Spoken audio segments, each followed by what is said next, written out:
Hey, Sinan, how are you? I'm great. How are you? It's good to have you.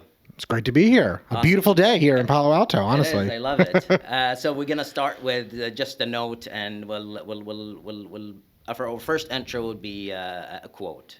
Are we ready? Perfect. All right, let's do it. So in the beginning, we want to thank the Multiverse by Code for giving us this space to record this episode. And for those who don't know what Code does, Code is Code contributes to the creating an enabling environment in the Saudi ecosystem of digital entrepreneurship and seeking to capitalize on the growing pace of Saudi digital economy by expediting and leading the development of digital knowledge, empowering local talents, and enabling digital entrepreneurship in all its startup phases.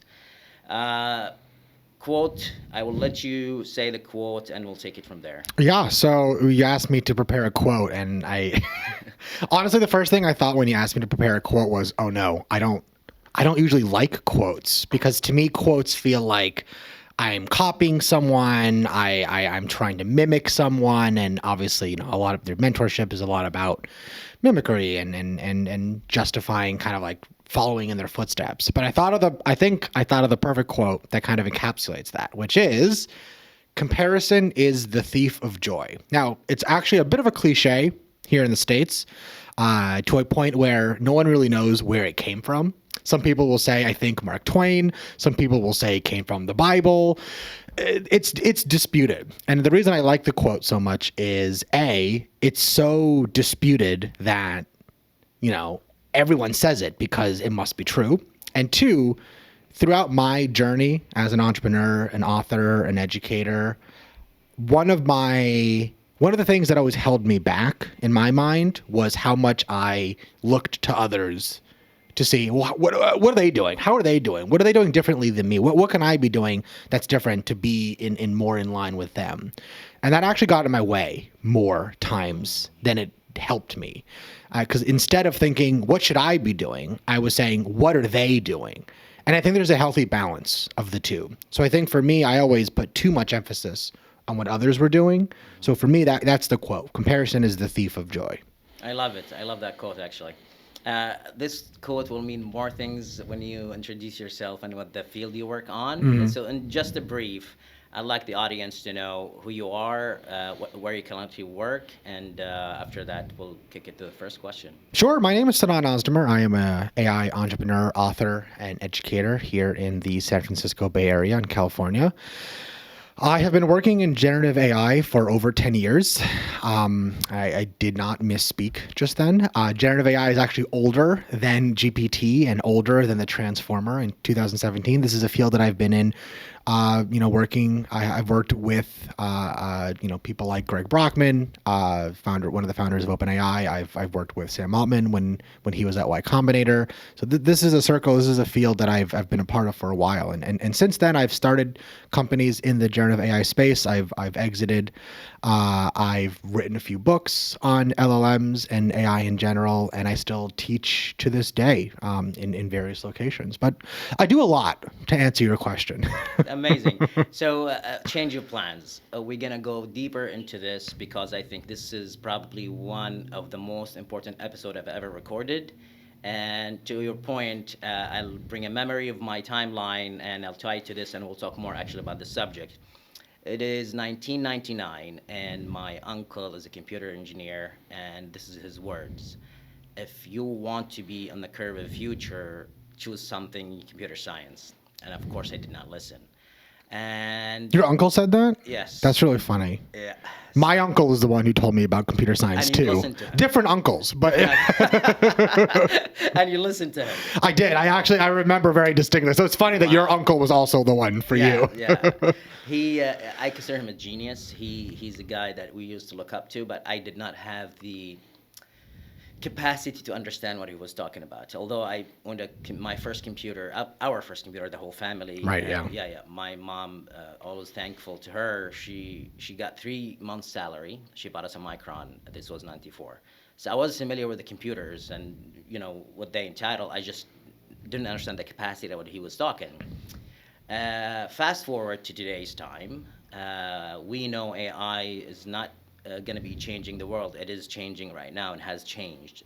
So this is why we want to latch to the history of AI in your own words. When did it start? How did it evolve? Maybe major chasms. Sure. I mean, history of AI is a lot longer than we have time to really talk about, because AI is this umbrella term, right? When you talk about artificial intelligence, a lot of people will kind of boil that down to any kind of system that simulates human behavior. I have a friend who, here's my second quote unquote, quotation from him.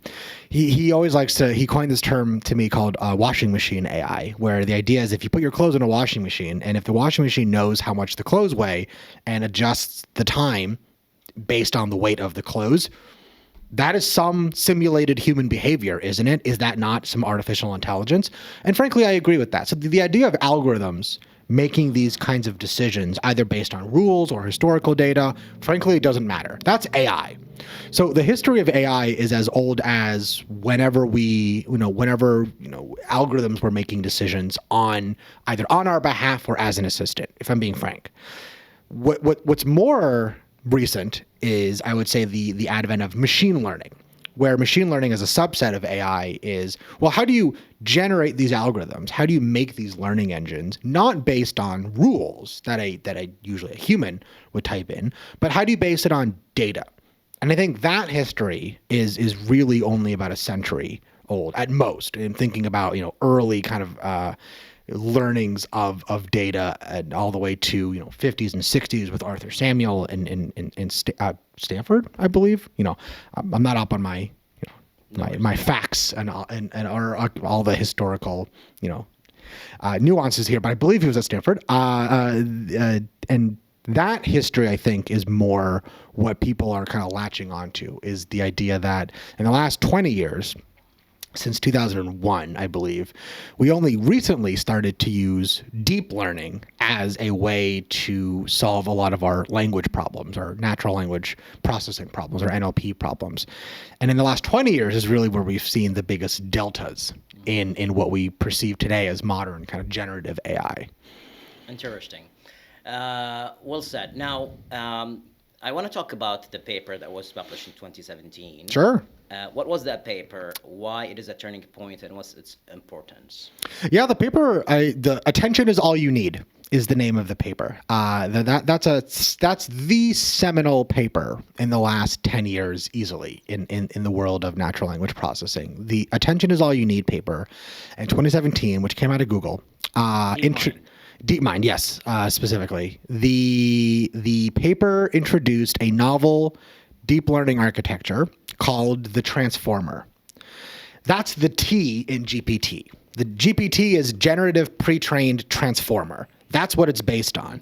If you've ever heard of BERT, it's the bidirectional encoder representation from transformers. T5, the text-to-text transfer transformer. Llama, Mistral, all of these models are based on the transformer. Virtually every chatbot you've ever spoken to in the last 2 years that are based on some generative AI technology is based on that 2017 paper. It's also why you see a lot of blog posts called like blank is all you need, or is this all you need? That's the joke. The joke is they're referencing that paper, Attention is All You Need, in 2017. So whether you've heard of the paper or not, it is the reason that we have a lot of our technologies. Now, to be fair, that paper kind of put together a lot of thoughts in the last 20 years. So for example, that word attention, they didn't invent attention. Attention was already being used in deep learning models 5-10 years prior. Mm-hmm. I don't remember the exact first use case of the attention mechanism, but it was at least 5 years old. There were papers using that mechanism. But it was only at DeepMind in 2017 that they said, hey, what if we made an architecture that was just this attention mechanism? And they're like, hey, look, it looks like it's working. Let's write a paper about it. And now we have GPT. Awesome. I love it. What makes somebody that was born in Albania come to the US and become chief technology officer? Mira Morati, or Ermira, is today one of the most important figures in the history of computer. AI. Some AI experts say machine learning expert are not good AI innovators. And when I ask what makes an AI expert an AI expert, for our listeners, if they wanted to understand this field, there's two kinds of people who become an AI expert or work in AI. Machine learning people, people argue they're not good fit because they're already programmed to do certain thing. And I forgot what was the other one. Maybe you can help me with that. Oh, I don't know either. Okay, so the other one is like somebody who understands the architecture better and how things fit in and instead of actually only machine learning. I don't know. I don't know if I agree with that because You don't machine agree learning with that? engineers. I mean, machine learning engineers are supposed to understand the architecture, in my mind. Yeah, the argument is like the machine learning engineer already have like an engineering kind of view because what made AI is the architecture, meaning the information is scattered all over. So as an engineer, when you do machine learning, you're like step one, step two, step three, and your brain is programmed to do that. And AI of reality is you need to understand the architecture of scattered architecture, and I think this is what was the argument. I would say, I could well, be wrong though. I guess the way it sounds like you're more talking about a data engineer, like an infrastructure engineer, someone who understands the silos of data, how to bring them together. That was their argument. Because I think that's fair. And I think like in a modern data science team, you would have a machine learning engineer and a data ops person, data engineer, infrastructure engineer, frankly, whatever you want to call them. Someone whose job it is to make sure the data is flowing properly. Because a machine learning engineer shouldn't care, in my humble opinion, a machine learning engineer shouldn't care about how the data is getting to them. They need to understand what the data is, why it exists, where it comes from. They need to understand that data, but it is equally hard to manage that data's flow as it is to use that data to train a model. That's why a really good data science team will have a split functions between ops, infrastructure, and the actual like model architectural as opposed to the company's infrastructure. That's the real, I think, split in the work here. And of course, there's product teams who need to understand how to build on top of that. But when it comes to the low-level technical side, machine learning engineers have to understand the model architecture and the data extremely well. Data ops, data engineers folks, these people have to actually get the data flowing as efficiently as possible so that the machine learning engineers and the data scientists can really do their work. But they're equally integral to the process. Awesome. Great. Now, I hope our audience got a glimpse of your world. I know this is nothing compared to the whole picture, but we cannot cover everything. I just wanted to give an introduction. Before we go to the first question, is there something you might want to wrap up this introduction and maybe something will put the pieces together for what you mentioned already before I move forward? I think the number one thing to keep in mind, in any conversation about AI is what we see today, GPT, the GPTs of the world, Claude, Cohere, whatever you want to bring up. That is a sliver of AI and machine learning. That is not the whole story, right? When we talk about even text to images, diffusion processes, that process in a lot of ways has very little to do with the transformer. In a lot of cases, most of that. So in non-deep learning architectures still work really well. There's recent papers that show that non-deep learning architectures can outperform deep learning architectures given some structures of data. So I always talk, I have my book on large language models here, but that's my, fifth or sixth book. My first book was just on data science statistics. My second book was on feature engineering for tree-based models. There's such a huge world of AI and machine learning that what we see today in the market is frankly just the tip of the iceberg. Wow. Okay, interesting. Since you mentioned the book, for our audience, this is your first or second? That's my, I think, sixth book. Sixth book. I believe. To have high ratings in Amazon, it's called Quick Start Guide to Large Language Models by Sinan Ozdemir. That's me. Did I pronounce your last name right? Pretty much. All right. So tell the people who should buy this. Yeah. That was actually one of my favorite books to write. I'm not going to lie to you. And the reason was I write books for a very, I wouldn't say niche, but I write very particular styles of books. I got my master's. I never got my PhD. I stopped pursuing my PhD pretty early to get into entrepreneurship. And I've always kind of lived this weird life of, I have a graduate degree in theoretical mathematics. I wanted my PhD in mathematics. And I only left that to start a company. That's my first generative AI company in 2014. It was a good idea. In hindsight, it was a great idea. At the time, not so much. But I always occupied this weird space of I knew all the math. I could talk to any machine learning engineer, but I never had the coding ability either because I never learned coding in school. I learned math in school. So I had to teach myself all of that code along the years. So that book is really meant for someone who, in my mind, is like me, meaning I know you're smart enough to pick up the code for this. You just need someone to explain the concepts to you like a good math teacher would, and just show you the GitHub, show you the code. I mean, the GitHub for that book has like hundreds of, like, people love the GitHub. Honestly, I think more than the book, because every single bit of code in that book is free and open source on my GitHub. So if you just wanted to look at the code, you are welcome to. And I think that kind of just level setting of people who read this book are solid engineers, machine learning engineers, backend engineers, mathematicians even. As long as they are willing and ready to pick up the other sides of the story, they're willing.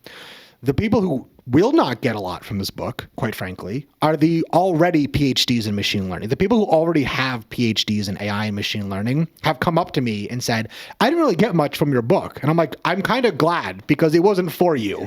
Like, this book should be a refresher for you, if anything. Like, if you learn something from this book, maybe it was something like logistics, DevOps, something about quantization, maybe. But if PhDs are learning something from my book, in a weird way, I feel like I've done something wrong, because this book wasn't for them. It was for the really, a hardworking entrepreneur who doesn't understand everything about the story, but is willing to accept that information. Amazing. I love it. Gosh, there's so many tangent questions. Where do I go from here? I wanted to touch base on AI agents, because Sure. We attended STEP conference in San Francisco earlier this week, or last week, and there was a buzz about AI agents. I know, I've never heard of them. What are they, and why should we look for them? Oh boy. Okay. So actually, in the second edition of my book, I have a whole chapter on agents. Okay. Because I knew it was a hot topic. But in my chapter, as I'll clearly lay out, what we call agents today are nothing more than large language models with a good prompt telling them what tools they have access to and when they should be using those tools. Let me give you an example. Okay. ChatGPT is an agent. Period. Oh. ChatGPT is not an LLM. The LLM is GPT-4 or 4.0 or 4.0 mini. Who cares? That's the LLM. ChatGPT is a product, is an agent. And if you ask ChatGPT, whoever's listening right now, go to ChatGPT and ask it a very simple question. What tools do you have access to? And as of today, I know it will say 4 things. It can write Python, it can create images with DALL-E, it can web browse, and it has what's called the bio tool, which is the memory tool where it remembers things about you. Yes. And if you asked it 3 months ago, it would not have said bio, because that's a new feature. There's a prompt behind the scenes that OpenAI employees wrote that lives on top of GPT-4. That's ChatGPT. When you ask ChatGPT to draw an image for you, it will. But if you download that image, the title of that image, the file, literally says DALL-E and then the name of the prompt that it wrote. ChatGPT didn't make the image, DALL-E did. That's just a tool. It just asked DALL-E to make the image and then showed it to me. And then, yes, you can use it in conversation. That's separate. But that's the difference. An agent is just an LLM with a prompt and access to tools. Now, that's cool. That's fine. 2 things about that. That's a good thing in the sense that, well, it's actually pretty easy to make an agent, quite frankly. If you kind of pay someone to build an agent for you, you're paying someone to build access to APIs and then write a prompt telling the LLM to use those tools. Frankly, read my book, you could do it yourself. The bad news there is then it creates this buzz. It creates this kind of market opportunity for people who want to build these agents. And there is definitely a market opportunity. It is not trivial to write these prompts and build these tools. It still requires coding. It still requires well-engineered prompts. That's still a part of the process. So companies should be selling services that help you build agents. That I think should exist in the market. But I think there's a really easy way to kind of snowball that out of control and try to silo that information away from people, to say, only I can build you the best agent. It's like, no. I know you're just building me a prompt, and I know you're just making access to tools. If you do it well, I'll pay you. If you don't do it well, what's stopping me from doing it myself? So agents for me is a little bit of it's an interesting topic, because on one hand, they're useful. ChatGPT is clearly useful when it has access to tools and looking stuff up for me. But on the opposite side, it's me saying, look, I mean, I could have built this prompt myself. In fact, that's what I do in my book as an example. Is I'm basically going to recreate ChatGPT using the same underlying LLM and a prompt. And now, look, now it's going to write code for me without ChatGPT. Easy enough. Amazing. When we talk about coding for the LLM itself or agents, I'm guessing it's all R or Python? Mostly Python. Mostly Yeah. Python. I've actually never seen R used in this case. I'm sure it does. I'm sure it is, but like I've never seen I actually it. meant Python. I don't know why I said R. I used to teach R. I took R. I used to teach R about 10 years ago. This was the word stuck in my mind. But talking about this, what is the main architecture of LLMs versus agents in terms of, like, we don't know anything. So I'm asking like a simple question for somebody who knows so much. So I appreciate you going from here to here, trying to tell us audience, what is the basic architecture of this, like, data rooms or this or that? Of the agents? Of agents or LLMs, like, for example, how many? Let's take OpenAI an example. How many employees they started with? Was doing what, and what was the breakthrough for the team to like scale and get more people, and why they needed more people? Simple. I don't know. It's a big question. I just want like a helicopter view of yeah, I mean, an LLM, a large language model, is usually based on the transformer architecture. Does not have to be clear, but an LLM is nothing more than a fill-in-the-blank kind of model. So language modeling is just the task of filling in a blank given context. So if I say, if you don't blank at the sign, you will get a ticket. If you don't stop at the sign, you'll get a ticket. If you don't yield at the sign, you'll get a ticket. It's filling in the blank. So that's all a language model does. The language models that we use, for the most part, Llama, Mistral, they're in a subcategory of that. They're called, and I'm going to throw out some terms here, auto-regressive language models.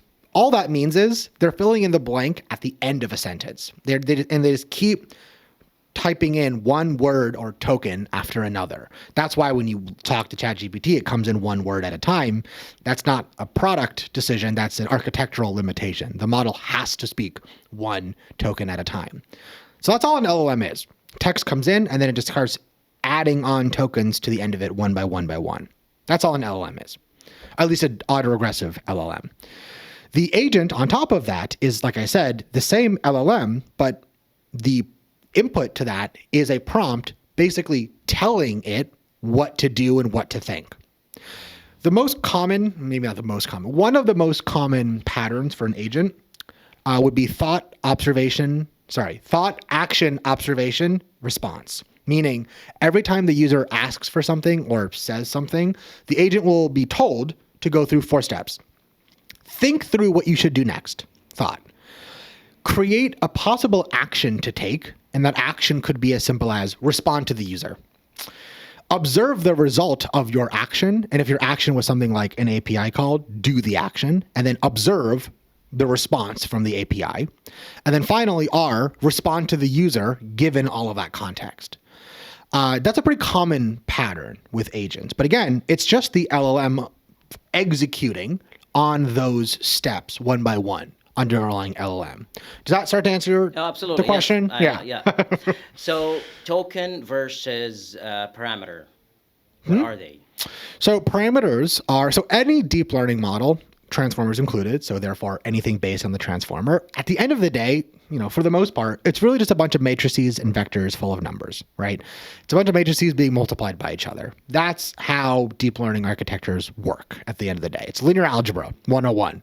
Matrix A times matrix B, are they of compatible sizes? Multiply them together, take the results, add them, put them onto the next matrix. And then you keep going in layers until you get an answer at the end. I'm oversimplifying, but that's really all deep learning architectures are. It's a bunch of matrices and vectors full of numbers, okay? Each one of those numbers is a parameter. So if I give you a matrix of 5 by 10, there are 50 numbers in that matrix. There are 50 parameters so far that I've counted. So when you say llama 3.18 billion, if you literally looked at every single matrix of numbers inside of that deep learning architecture, because that's all they are, and you not added the numbers, but counted how many numbers were in them, you would get 8.05 roughly billion parameters. That's what a parameter is. And that's why it correlates to the size of the model and generally correlates to the usefulness of that model, because more parameters means bigger matrices, in theory means more information that could be held inside of the model. That's a parameter. A token is an indivisible unit of text. Of text, I would say. The idea there is that, if you think about humans, the way we break down sentences, we would think that sentences become words, and words are, for the most part, indivisible units of language. Same concept, but the problem is words are subjective. Words are constantly added to our dictionary, removed from our dictionary, or the lexicon. Names are technically words, but not, if we ask the LLM to remember every single possible word, misspellings are a good example too. If you misspell a word, the model has to somehow account for that misspelling by breaking it up into some indivisible token. So tokens are there to split up text into a sequence of something, because the underlying architecture of transformers are called sequence-to-sequence models, meaning a sequence of things comes out, a sequence of things come in, a sequence of things come out. And a sequence is a sequence of tokens in terms of text. Interesting. I love it. Now, when we talk about differentiators, whether it's Bard or is it Bard? Bard is sure. So Bard or ChatGPT or Llama or Claude Mistral, or Mistral, what is the differentiator? Is it in the tokens and parameters? Because you I get this a lot. LLM was reverse something, right? Which one? Llama, you said it's reversed with the other one is reversed something you mentioned earlier. Forget about my word, but what is, I don't want to go in depth. I just want to understand what's the difference? What is the difference? Yeah, there are usually, I would say, 2 or 3 main differences between any two LLMs. Now, this is all kind of a caveat, which is because, again, 99+% of all LLMs on the market today are based on the transformer. Transformer is still not the only architecture out there. There are competitors to the transformer, to be very, very clear. They're just not popular, but they exist. And once they become viable, I think they will be very good competitors to the transformer. So for this answer, I'm going to assume that they're all transformer based, because they are. Now, when you're comparing things like Llama versus Mistral versus GPT versus Claude versus whatever, obviously the first thing you have to think about is open source versus closed source. But again, that's more of a product and business decision. If you're talking about the architectures themselves, there's really 2 main differences. The size of the model and the data that is underlying the pre-training and all the fine-tuning. That's the 2 biggest differences. Size is measured by parameters? Size is measured by parameters, exactly. And the other one? What is the other one you said again? The data that it was trained on. So for example, when Llama 3, Meta will tell you that Llama 3 was trained on quote unquote 15 trillion tokens. Of what? We have no idea. But they will say it has seen 15 trillion tokens. Those tokens could have been repeated for all we know. Again, we have no idea. But that underlying data is what makes the models, for the most part, that's what makes them the most powerful. Now, if you were to take the long tail of the differences, you would get things like some models have different types of attention, like grouped attention, flash attention. I understand. Like, there are definitely minor improvements being made to the transformer architecture. Those are amazing. We want those to be there because they make the models more efficient. But that doesn't make Llama 4 smarter than Llama 3. What makes Llama 4 eventually smarter than Llama 3 is its ability to hold all that information within its parameters and be able to regurgitate them, frankly, in a meaningful way to the user. And that comes from the size of the model and how much data it has seen. Those are the 2 biggest differences when you are comparing models. Amazing. I am really enjoying this conversation. I appreciate it. It was fun. I promise this will be the end, then we will start. So there's this start. There was this talk somewhere, somehow, far distance from the world. There is a threat for NVIDIA because obviously all these companies are operating on NVIDIA devices, right? GPUs, yeah. GPUs.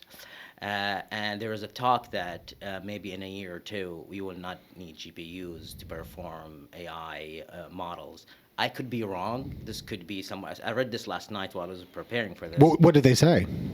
So they will be able to build machine learning models without the use of big devices and expensive, and it will be very cheap to build LLMs. You don't need to answer this question. I just want to see your thought of, is this possible? Will AI develop so fast that we wouldn't need this and everybody will have the capability of doing this? Especially NVIDIA is now one of the fastest growing companies in the world. Mm-hmm. I mean, it's certainly possible from a technical standpoint. You can fine tune any LLM on a CPU. GPUs are already not required to build LLMs. They just make the process so much faster. It is virtually required to use GPUs. Like what would take 5 days on a CPU would take hours on a GPU. It's still possible on the CPU. It's just going to take a lot longer. So there's definitely ways to improve that. We already have ways of quantization as a way of running inference on CPUs. If you use, again, I'm throwing terms out here, there's a file format called GGUF. And if you convert your model into that format, it is much more able to use the CPU as access. Now, it can still use the GPU, and it's going to be, a heck of a lot faster. But again, it's all possible to be done without a GPU. So it's all there.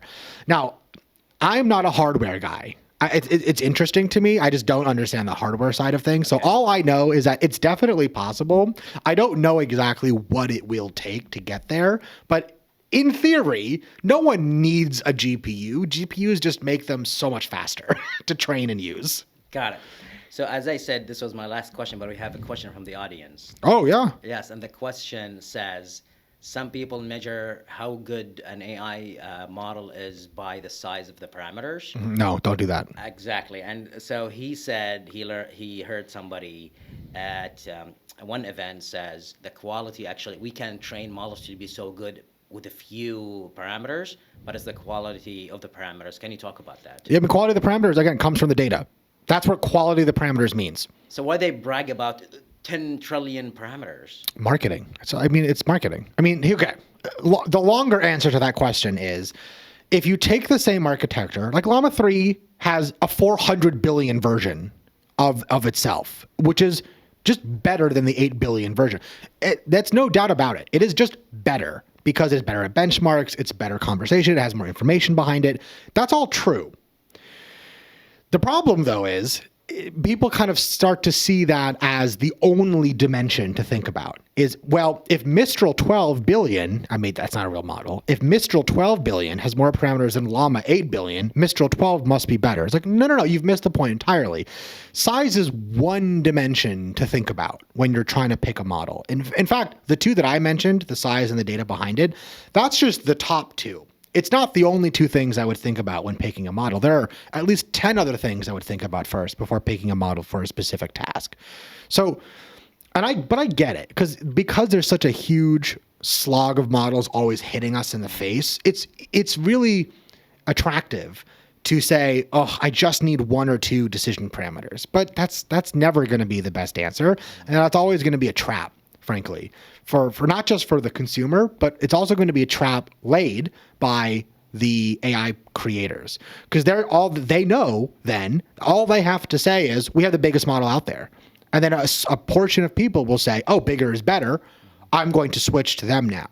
And that's a dangerous loop. If companies start to act on that, that's not fair to the consumer, because the people who make the models know that the size of the models are not the only factor into the quality of the model. In fact, I'll say one more thing on this. I think it was Anthropic. I don't quote me on that.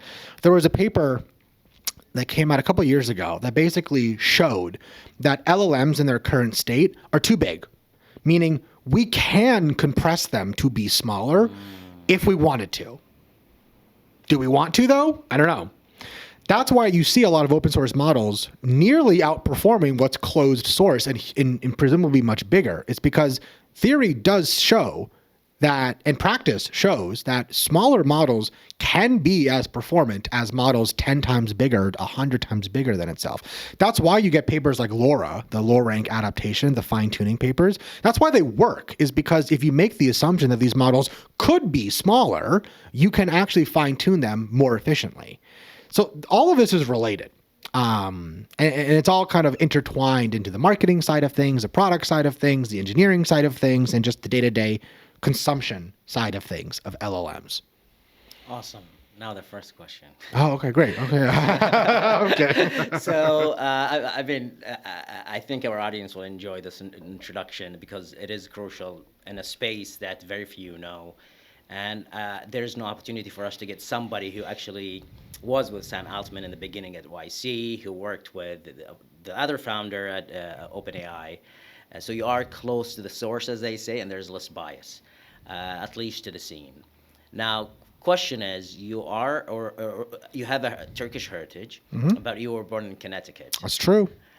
Tell us your story. Grow up in Connecticut, or if you moved, and just how was that growing up in Connecticut? Sure, yeah. So I'm actually the first person in my family to be born in America.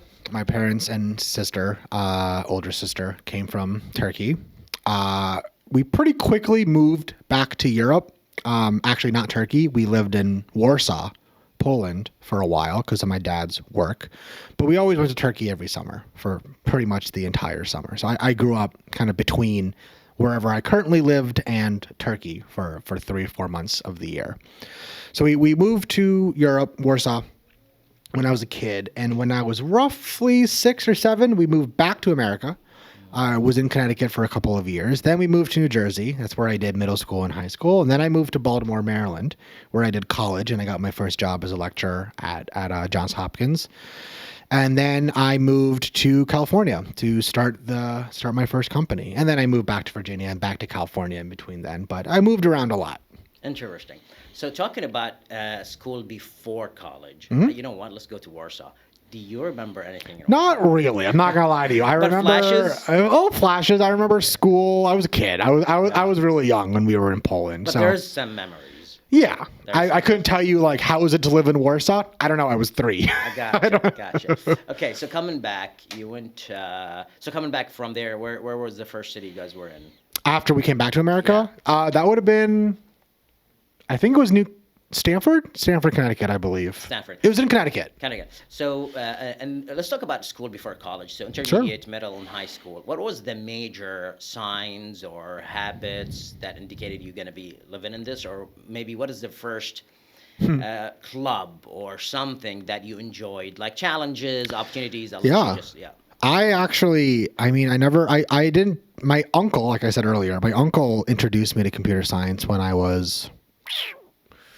Good question. My uncle introduced me to computer science when I was roughly 13, I think, in middle school. I was in middle school, I believe. And it was kind of like, I was visiting him in St. Louis with my cousin and his wife, her aunt, or her mom, my aunt. And we were just hanging out, and I was on the computer playing video games. And he was like, "Have you ever tried coding?" And I was like, "No, I don't know what that is." And he like showed me. It was visual. He taught me DOS system, was it? I mean, it was basic. It was Basic. Okay. Yeah, he taught me basic, and that's also the language I learned in high school when I took AP Computer Science. Okay. We learned QBasic and Java. So I got a little bit of exposure to computer science when I was in middle school and high school, but I didn't really. It wasn't a hobby. I didn't do it outside of school for the most part. This was about my next question. Yeah. When he introduced it, do you think, or like, okay, let me try it and that's it? That was it. And in high school, same thing? I was good at it. I remember being good at it. Oh, you were good at it. But I didn't remember like loving it. Like, oh my God, I need to go home and keep coding. I was like, no, I'm good at this class. I'm trying out. Yeah. I got 5s on the AP exams, but like it was just something I was good at. And in fact, that's how I thought about math as well. I didn't love math when I was in high school. I didn't hate it either. I was just good at it. I just recognized that I was good enough at math that it all felt natural to me. So there was no like special classes, or you done like summer camps in math. It just no. In fact, in the summer mostly was playing outside. I didn't. and did not do any math or computer science camps. Interesting. Yeah, it was just always something that I knew that I didn't love, but I was good at it. And it was only until college that I realized, I actually maybe do love these things, but not before college. Okay, so before moving to college, is there anything major in terms of crossing a certain chasm with an activity or a travel or anything before you go to college? I would say that my trips to Turkey were always very formative for me. Seeing my family, because most of my family still lives in Turkey to this day. And they all speak Turkish. So, kind of growing up with that knowledge that my parents came from Turkey, my sister even came from Turkey. I'm the only person who was, who was born here. That was always on my mind. And not like in a bad or good way, just it's always on my mind. I always was very aware of that growing up in like Connecticut. Because most of my friends, their stories were always like, oh yeah, my family's been here for centuries or whatever. And I'm like, oh, it's so weird. I don't know. My family's been in Turkey for centuries, not in America. So I'm the weird one. I left, I guess. So that was always very formative for me to kind of go back to Turkey and kind of see like, what would my life have been like if I was actually raised here instead of in Turkey? And I think about it sometimes. Amazing. I actually love this part from all the parts we talk about early life, because I believe in bilingual people that have a brain that works like a pendulum. So instead of one part of the brain works, the same part actually works more efficiently because you have another voice in your head talking. Exactly. I know what you're saying. Yeah. So both end of the spectrum, and there's a pendulum go back and forth, and you kind of train your brain, if we think as a language model, in one language and the other. And we know the words and the cohesion and how things connect are totally different in different languages. Not only that, but what comes behind the languages. The culture. Culture. And maybe a few words, what was that impact in you today? So maybe certain experiences. I know the flashpoint doesn't come straight when you think about this, but the older we get, the more reflect, okay, I don't fit there and I don't fit here, but I'm the best of both. How do you think of it? Yeah, actually, I know exactly how to answer that. So my mom was a teacher and her mom was a teacher. Okay. So I grew up wanting to be a teacher. That much I knew. I always knew I wanted to be a teacher. I don't know what I wanted to teach, but I wanted to be a teacher because of my family. And I always remember this because in America, or American culture, American values, it's very straight to the point. It's very much like, just give me the download. Just tell me the facts. I just need to know so I can make a decision and move on with my life. That's usually been my experience, at least. Especially in working and in jobs, it's just no one really wants to have a story. A lot of people just want to just tell you a fact and move on. It's only after I got into entrepreneurship and kind of learned the quote unquote the art of public speaking and speaking on stage and getting up and talking about my company and less facts and numbers and more like the vision of the company and all that I started to realize, I can actually present this fact in a way that is more digestible. In fact, when I was doing some work writing for some of my friends, or in the book even, some of the criticism, quote unquote, that I would get is some of this language is very like it's beautiful. Like it's almost like poetry. And I'm like, thank you. And he goes, but it's so long. Like, couldn't you have just told me this fact faster? And I'm like, of course I could have, but that wouldn't really be a book at that point. That's just a numbered bullet pointed list of things you should be thinking about, which is a blog post, frankly. It doesn't have an artist. There's no story. Yeah. There's no way that it's not going to sink in. It's just a fact that you now have to remember, as opposed to a mnemonic, a story that your brain can tell yourself again down the road. And I bring this up because I learned that from my grandma. My grandma on my mom's side, and my dad's side, but mostly I remember this from my mom's side. Every time I would ask her a question when I was a kid in Turkish, something about, I don't know, it didn't matter. It was always something like, what do you want to watch tonight? Or like, what's on TV tonight? Or something like that. It'd always be met with, well, after thinking about, after going through all these things, this is on, I think I want to watch this. And I remember I'm thinking now, like she could have just said the last sentence and nothing else before that really technically, quote unquote, mattered because the answer was at the end. But now I think back on it and I say, well, she was leading me to the answer like a teacher would. Because a teacher could just tell you the answer, but that's not really teaching you. That's just helping you cheat. A teacher will tell you how to get to the answer, and to do that, you have to go through a thought process. And for me, that's kind of what I wanted to bring into my books, right now what I'm doing, to talking to you. You're hearing the story. Sure, this podcast could have been 20 minutes. It would just be me saying facts at you, but you're not going to remember that. You're going to remember my cadence. You're going to remember my tone. You're going to remember why I got to the end of this story the way I did. That's what people are going to replay in their heads. I appreciate you answering this question, because now again, cut this video, and every time somebody still tells me why your podcast is an hour and a half, 2 hours, I'm gonna just give him this answer. I couldn't say it any better. Hey, some people don't want that. Some people don't That's want that. fine. Yeah. But I think what is missing from the 1, 2, 3 is people will never forget how you make them feel, and this is the idea of this podcast, is to understand. Like you could never be in somebody's shoes physically. But this is one way to be more empathetic, which men are not good at compared to women, but to be more empathetic, be in somebody's shoes and understand how they lived. Not necessarily for anything, but to understand, we all humans, and we share different backgrounds. No right or wrong, it's just different. It's also what makes you a good teacher. I love it. Empathy is the number one skill of a good teacher. And a good entrepreneur, because if you can't tell a story, your story, a narrative, and investors cannot connect with you, you're out of luck. You're out of luck. Now, moving to college, what's your major? Where college you went to an undergrad, and again, major events, challenges. Yeah, I went to Hopkins, right here. Undergraduate and graduate. It's also where I lectured after I graduated. So that was in Baltimore, Maryland. I majored in theoretical mathematics for both my undergrad and my graduate. So I got my master's in pure math, specifically focused on algebraic geometry. So all you algebraic geometry fans out there, it's not a lot of people, I assume, but that was my major. And that was what my master's thesis was on specifically elliptic curve cryptography as applied to voting machines, back in 2013. It was fun. It was fun to work on. College was fun. I really enjoyed college. I did not study abroad because I kind of thought I go to Turkey every summer. I already go abroad. I'm okay. And really I wanted to stay in Baltimore to kind of focus on my friends. I was part of a fraternity at Johns Hopkins. I had a lot of fun doing that.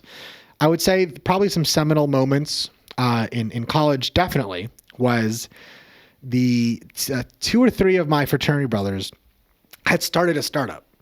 And at the time, again, I am getting my master's in pure math. I am an undergrad. Because I got my master's I did a combined bachelor master's in 4 years.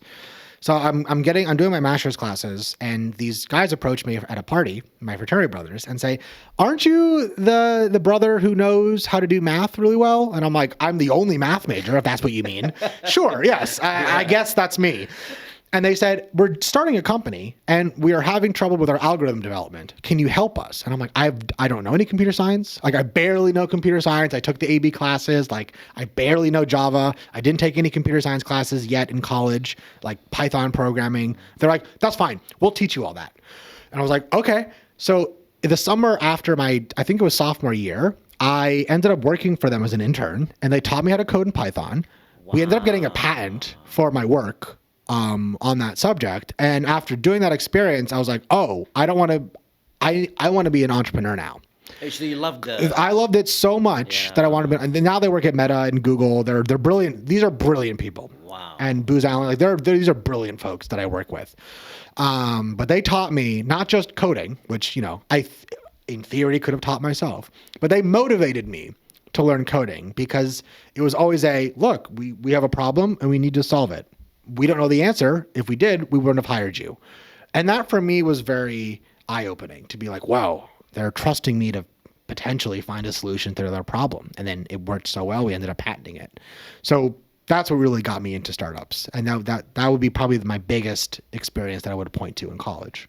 If you weren't at that space, networking, You would have never gotten the opportunity and the offer to join a startup. No, that would have never come through networking. That was just friends of friends. I mean, which in theory you could call networking, Yeah. but I mean, these you are put yourself closer somewhere, friends. yeah, Yes, these are yeah. closer friends than just acquaintances. And Oh, so you actually knew them very well. I knew them pretty Yeah. well. Yes, you know, we had met before. We were friendly. We had hung out before. I'd been to their houses before. Like we knew each other well. Yeah, Amazing. we weren't strangers. And you know, I feel that your soul is always kind of have this mentorship approach, and you love to mentor people. So It's fun, yeah. was this like paying it forward and a habit of, okay, if these guys did not ask you or mentor you to learn this, and this is why you give back, why do you give back? I mean, I think a lot of that underlying is, yes, you're right. I never really had a mentor growing up outside of my parents. I never really looked up to any, like I said, I didn't have any quotes ready because I didn't really, when I was a kid, I didn't like, oh, I love this person because I want to be like them. I was never like that.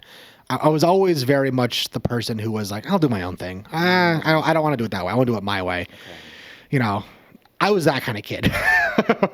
So when I mentor today and I consult and I advise a lot of startups, a lot of that comes from the teaching side of me because I no longer teach formally in a classroom, but I really love that act of hearing a problem, walking through the problem, and hopefully coming up with some solution. So that was always the fun part for me, and advising and mentoring was the easiest way to do that at scale.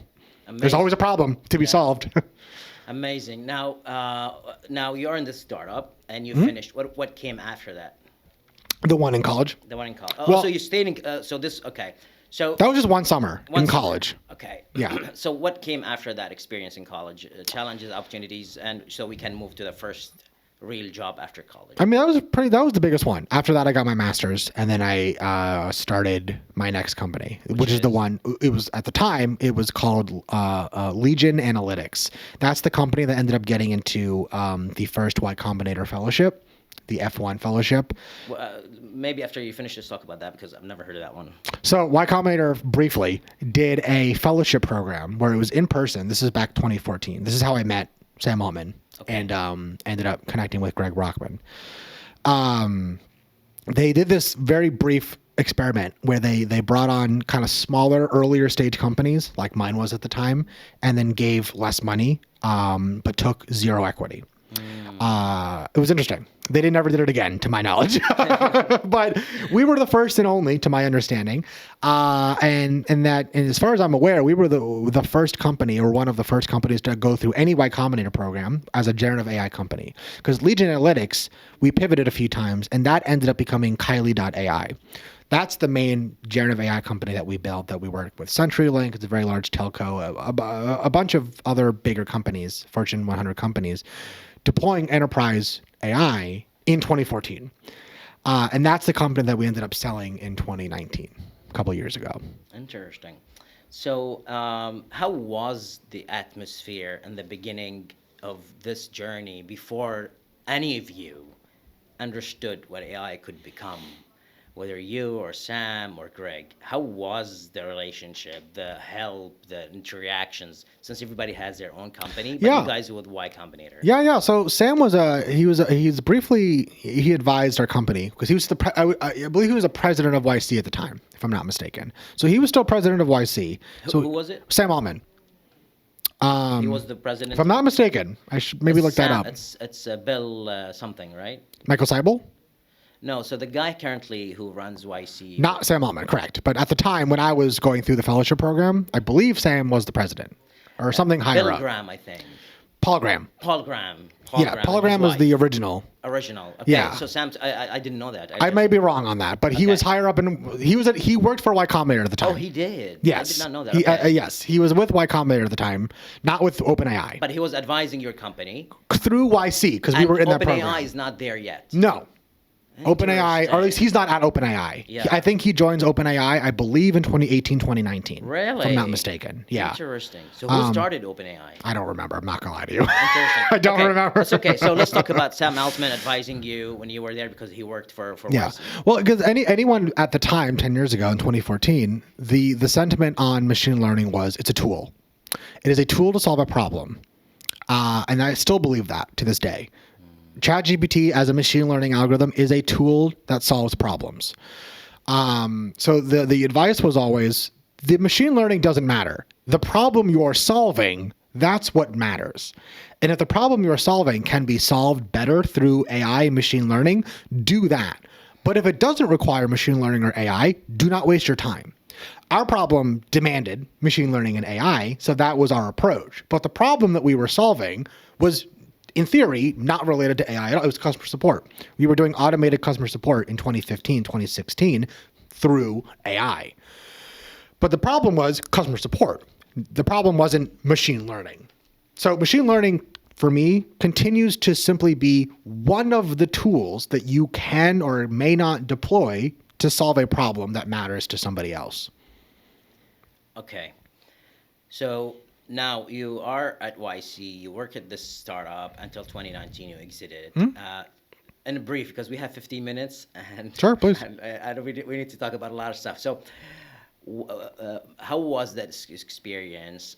You guys were acquired, or acquired? Who acquired y'all? And after that, what happened? We were acquired by a company called Directly, another customer support company. They were in the process of building their own automation for customer support, and they saw us doing automation in customer support and brought us on. It was a good experience. It was right before the pandemic, which in hindsight was very, very lucky for us. I'm not going to lie. I don't know if we would have survived the pandemic, quite honestly. I think we could have, but I'm glad I didn't have to live through that Very stressful. I am happy about that in retrospect. So the process was great. Working with the company was great. I met some of the smartest people in my life. Doing Kylie.ai, our machine learning engineers, our data engineers, our data scientists, our marketing, even our marketing, sales, everyone on the team always was so brilliant at what they were doing. So all in all, great experience. Of course, any startup will have ups and downs, a lot of downs. But all in all, I look back on it quite fondly. What was the valuation before you guys exited? I don't raised even any know. money? We had raised money. I honestly don't even remember. That's okay. Like here's like honestly, like very honestly. Yeah. I don't always care about these valuations. In a lot of ways, are meaningless. I agree. I don't know what our company was valued at, quite honestly, because I never cared. How long you bootstrapped? How long? Oh, that company was not. I mean, we were right out of college. We had no money. We had no money to bootstrap it with. I bootstrapped our company by teaching night classes at General Assembly. I was the head data science instructor at General Assembly in San Francisco for a while. Head of what, sorry? I was like the lead instructor of data science at General Assembly, and I used all of that money to pay mine and my co-founders rent while we worked out of our apartments. Okay. So I bankrolled it through teaching night classes. And how many into it you raised money? Sorry? How many years into it you raised money? We actually only really raised some money. Like our first big round was after Y Combinator. It was in, I want to say 2016, I believe. After we had just, if you're familiar with Jason Calacanis's launch. Yes. We had won their best business category. Best B2B business, best something business category, in I think 2016. And we were on Jason's podcast. It's on YouTube. We were on Jason Calacanis' podcast about it. And that after that is when we raised our first kind of meaningful round and hired people and actually got the company going. Before that, it was just me and my co-founder for the most part. Amazing. Now, if you want to give one advice for people who are starting something like this, a company I started, somebody gave me advice. She said, a year and 2 months into it, you should have had your MVP 3 months into it and got more than one customer, because sure, 3 months should be something good to develop and get more people. So sometimes as a founder, you make a lot of mistakes. Some of them are fatal. What would you tell somebody who's starting in this business to do? Contrary to kind of what you just said, almost, there is no single piece of advice that will work for everybody. That just doesn't exist. What you say 3 months, that's not going to be true for some companies. I think it's a good range to say, between 3, 6, 9 months, in that less than a year to get some kind of traction is fair. But for a lot of companies who are You know, a lot of companies come out of labs, university labs, and like, I've been working on this for a decade, and it's only now that we can productize it. It's like, well, what can they do in 3 months? What if it's hardware? What if it's like solar panels? Can you really get something done in 3 months with meaningful customers? Probably not. I don't know. I'm not a hardware guy. Yeah, so like, there is no, and that's actually in a lot of ways, it's freeing to know. Yes. And again, it comes back to the comparison is a thief of joy. You can't always compare yourself to everybody because what you're doing, even if it's the same field, even if it's almost the same product, there's some differences. They have a different network than you do. You are working in customer support. They're selling into sales. Yeah. Maybe there's a merger a merger in the future for that row. You're not competitors. Maybe your target's there. But like, it's nice to know that there is not a single piece of advice for everybody. But in general, you're right. It's get an MVP out as quick as you can that does show value. That's the difference. It can't just be look at the website loads. It's like no, I don't. It has to be value. The website can crash, but if you're providing value when it's not crashing, you're in a better state than you were 3 months ago. Yeah, I love it. Now, 2019, you exited. What came after that? Pandemic. I worked for, I mean, it did. Yes. This was October 2019 when the acquisition was finalized. So we were just about the pandemic. Pandemic hits. I am the head of AI at the acquiring company. I bring on my team from Kylie. They already had some data science folks there. So we started working together. We started building out our technology in their systems. They ended up getting acquired a couple of years ago after I had left. You don't remember this guy? I don't even remember. That's the thing. It's like, oh, I don't know. I left. Yeah. But I left that company, I want to say 2 years ago now. Okay, I think it was before, it was early 2022, I believe, that I left. And what happened after? I started a new company. That was the plan. Which is the one you today work The one I currently work at. And also, I started teaching for Pearson and O'Reilly. I started working on my latest book, the one we have right here. Because again, I had rumors in my ear that OpenAI was coming out with something because GPT-3 had come out in 2020 and I started integrating that into directly. Even though it wasn't aligned yet, you couldn't really have a conversation with it yet, but you could still use prompting, few-shot prompting to get actual information out of it. But it was still hard to use for the most part, harder to use than it is today. But yeah, 2022, I knew something was coming out from OpenAI. I kind of planned for it and I wrote some like topics on it. Cause again, what we consider modern generative AI today are really not a lot of new concepts. It's just a lot of new money being thrown at the GPUs to make it faster, bigger. You know what I'm saying? All of it was already possible. It's just Sam Altman and team said, what if we threw a lot of money at this? What if we threw a lot of data through a lot of GPUs at a large model? How good can we make this thing? Turns out, really good. Interesting. Now, when we talk about this space and how things get moved fast and the company you're joining now, so tell us just maybe we'll talk about this after this point. So you're at this company now. What is the name of the company? What do you do? LoopGenius. We are automated advertising. So we're on the side of AI startups where we are not innovating in AI, so to speak. We're not building our own models. We're not really building the best marketing AI in the world. We are solving a problem. Back to YC, right? We are solving a problem, which is a lot of people know they need to do marketing for their product, but do not know the first steps to set up Meta, Google, whatever. We are using AI to help them set that up, manage it, iterate, A/B test, all that. We do all that for them through automation. So is the AI innovative? Arguably, no. Is the product innovative in its use of AI? I would argue yes. But so we're on that side of AI startups, quote unquote. I'll be the first person to use it because using Meta ads are painful. It's a pain. Painful. Agreed. And I have no idea why. But with that being said,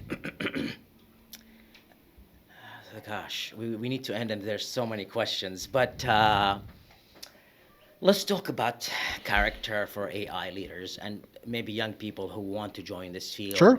So you've worked with Sam Altman. You've worked with. I'm sure you met Paul Graham and his wife. I don't think I've ever met them. So at that point, 2014. Yeah, they started earlier than that. But anyway, so the leaders in AI, you met some of them, Sure. you know how they live, you know how you live.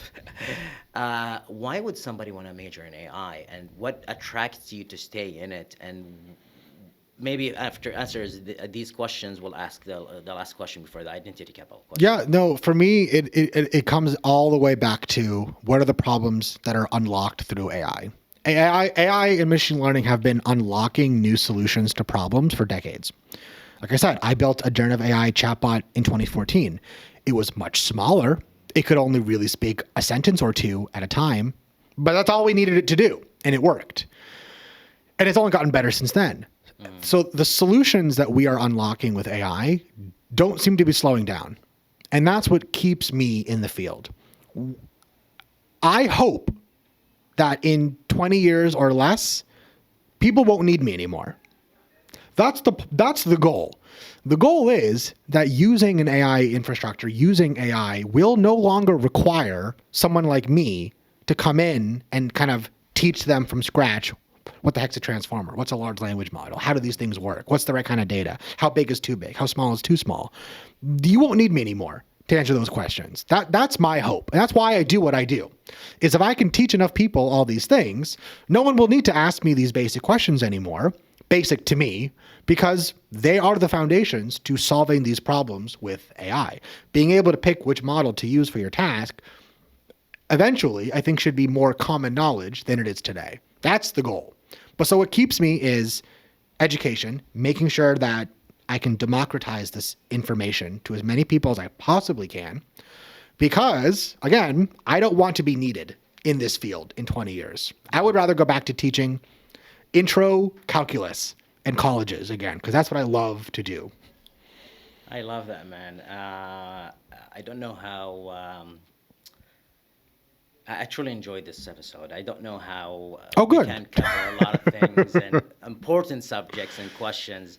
And I have pivoted it so many times, like everything I was expecting, I changed it because I learned so much myself. I talk a lot too. So that's I mean. I no, talk a lot. You save me energy. I get told I'm guilty of asking a lot of questions, and I just, my curiosity drives me to learn, and you know, I enjoyed this conversation with you because I don't know, you answer the right questions and you pinpoint the right information, and maybe that what makes you excel, and you know what do you do today in AI field. I want, instead of me asking different questions, I'm not going to ask pressing questions in the field, and we're going to end. And I need them to be short because we have 5 minutes for Sure, please. the capital question. Hallucination in AI. What does it mean? Hallucination is when, well, that's a good question, actually. There's not really like textbook definition of hallucination. The easy answer is when the AI makes up a fact. That's the easy answer.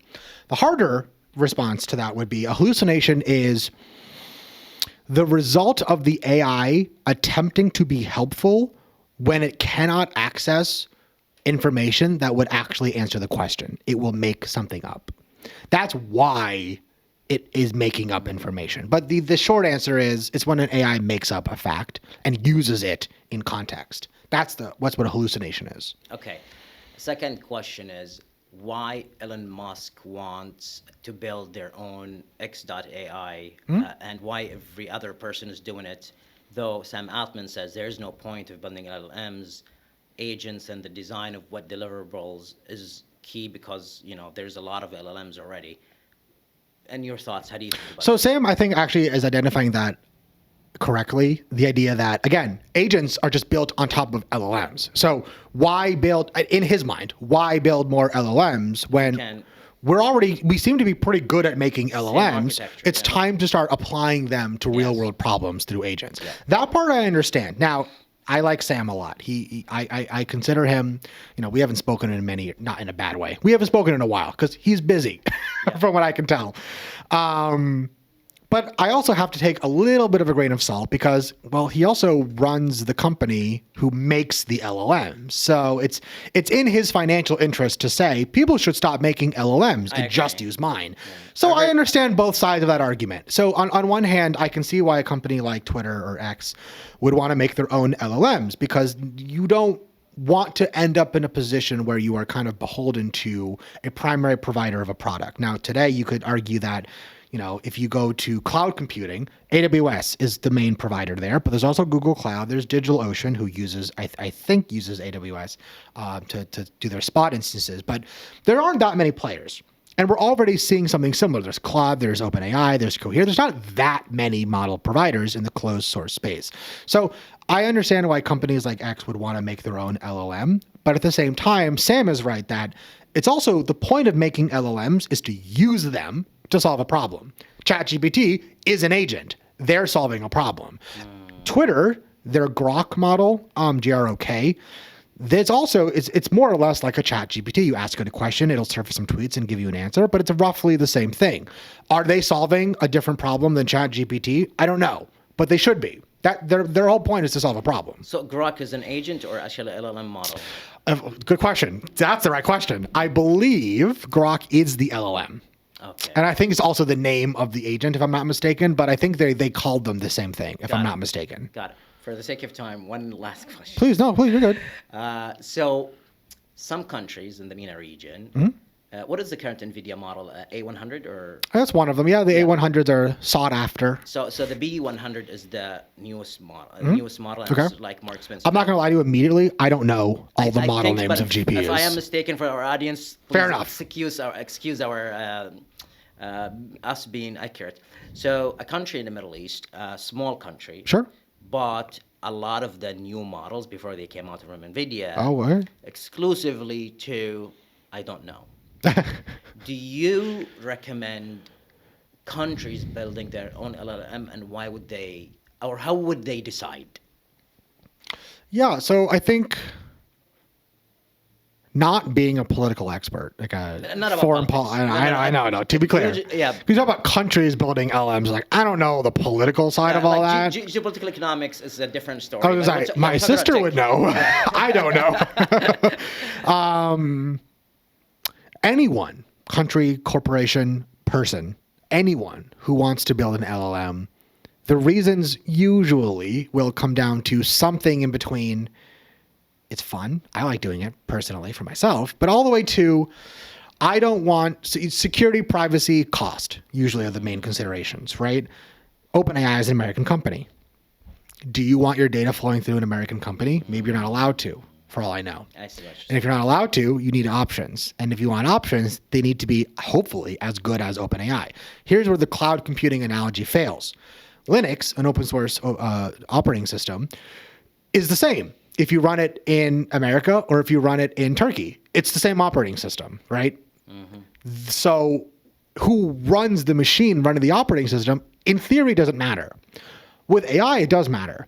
Because if you're running Llama 3 in Turkey versus GPT-4 in America, it doesn't matter, location aside, GPT-4 is better than Llama 3, at least the 8 billion model. It's just better. So you're now talking about a quality difference. It's not like it's a different version of Linux, a worse version of Linux is running in Turkey. No, it's the same Linux, but with AI, it's not that. So you do have this quality difference as opposed to geographic difference as well. So I understand why you might want to build your own to get around that privacy and security issue, but you also have to consider that if you build an LM, it has to be useful. It has to be good. Amazing. I truly enjoyed this. Thank you for agreeing to come to the show. Thanks for having me. Sinan, we appreciate your time. For our audience, thank you for tuning in from the heart of Silicon Valley by Stanford University, by the place where a lot of the companies in the world have been created. We thank the Multiverse by Code for providing this space. We thank our audience for tuning in. And of course, we thank you for coming to the show. Until then, thank you for listening. Have a wonderful day. Have a good one. Thank you, you too.